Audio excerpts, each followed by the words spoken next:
This next story also will not come as a surprise to you at all. It's by The Intercept, Lee Fong and Andrew Perez. Joe Biden's presidential campaign pledged not to take special interest money, but not to his PAC.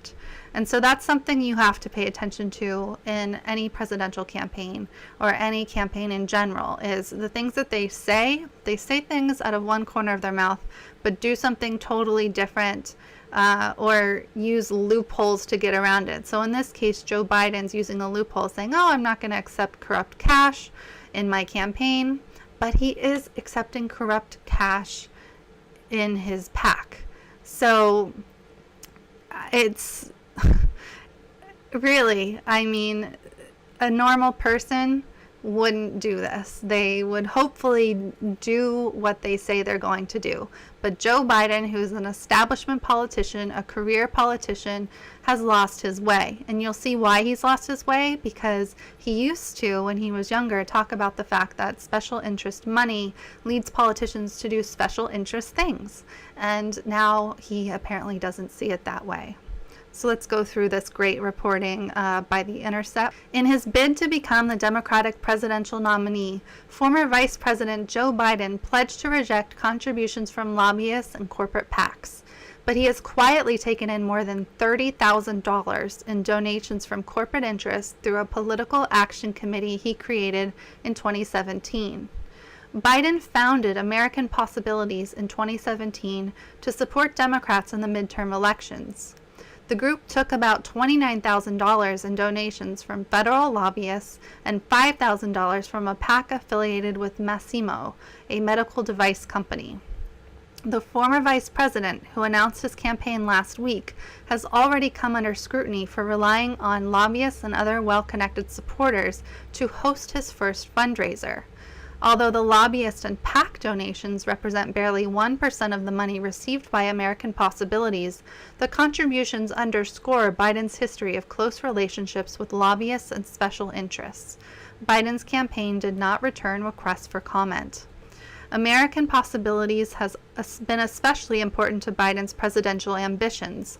The PAC helped pay for a political staff after Biden left office in 2017, and it was recently given access to former President Barack Obama's massive email list of supporters. For those of you who don't understand what a big deal it is to get President Obama's email list, that's a giant deal. Email lists are gold when it comes to marketing, making money, things like that. So that's a huge deal. 2 days before Biden announced his presidential bid, American Possibilities sent messages to people on the Obama list and offered recipients the chance to be the first to know about Biden's plans. K Street history. K Street is a street in Washington, D.C., just so you know. Biden has a history of relying on lobbyists to assist his campaigns. Lobbyists donated more than $20,000 to Biden's 2008 presidential run. That year, William Oldecker, a political consultant and lawyer with whom Biden's son Hunter once worked as a lobbyist, served as Biden's legal advisor. Biden's shift away from lobbyist donations came as a result of his union with Obama, who was running on a pledge to reject lobbyist cash. The Obama-Biden ticket launched multiple television and radio advertisements warning of Republican nominee John McCain's relationship with lobbyists, along with the website www.mclobbyist.com, which detailed the dangers of McCain's lobbyist-friendly inner circle. Biden, however, had to deal with his own lobbyist issues during the campaign, including the vote he cast for a controversial 2005 bankruptcy bill after receiving a large number of donations from MBNA, a credit card firm that also retained Hunter Biden as a consultant. MBNA, which was headquartered in Biden's home state of Delaware, was bought by Bank of America in 2006 and subsequently acquired by the UK-based Lloyds Banking Group in 2016. As vice president, Biden hired Steve Ricchetti, his longtime advisor and former lobbyist, to serve as one of his top aides.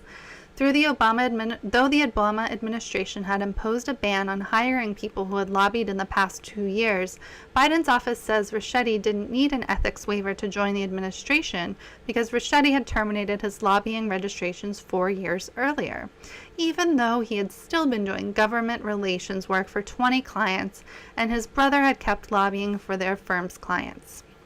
American Possibilities returned a $5,000 donation in December from 21st Century Fox, then the parent company of Fox News. Even as his 2020 campaign promised a return of the Obama-era ethics rules on campaign money, Biden's first fundraiser last week was hosted by supporters who included the vice president of Comcast's lobbying operation. Biden, for his part, has long been aware of how big money interests can affect politics. It costs a great deal of money to run, Biden said way back in 1974. You have to go to these people who have money, and they always want something. Let's take a look at that statement because I really want to highlight it. This is by Zaid Jilani. Joe Biden in 2019 did a fundraiser for This Week Comcast executive and a health insurance executive. Joe Biden in 1974 explains why this is bad for democracy. It costs a great deal of money to run. You have to go to those people who have money, and they always want something. So let's play that. You assume I'm not corrupt, but thank you for that, though. The system does produce corruption, and I think implicit in the system is corruption, when in fact, whether or not you can run for public office, and it costs a great deal of money to run for the United States Senate, even from a small state like Delaware, you have to go to those people who have money, and they always want something. There you go. You have it in Joe Biden's own words. So good job to The Intercept for staying on top of that. It's very important for people to comb through opensecrets.com and wherever else that you can find donor information, what's happening with these PACs and super PACs, and what's happening with these organizations that are set up like American Possibilities, and how politicians are skirting the rules and skirting their own pledges to not accept corporate cash. Joe Biden, you failed once again. Gaffe after gaffe with this guy.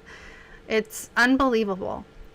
He has apparently come out successfully time after time with accusation after accusation of inappropriate touching and kissing.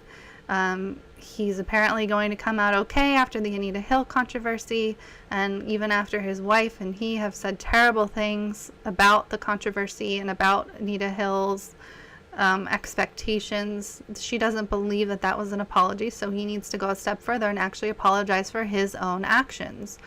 And we also have him going against his word and accepting corporate cash through loopholes, and that's not good at all.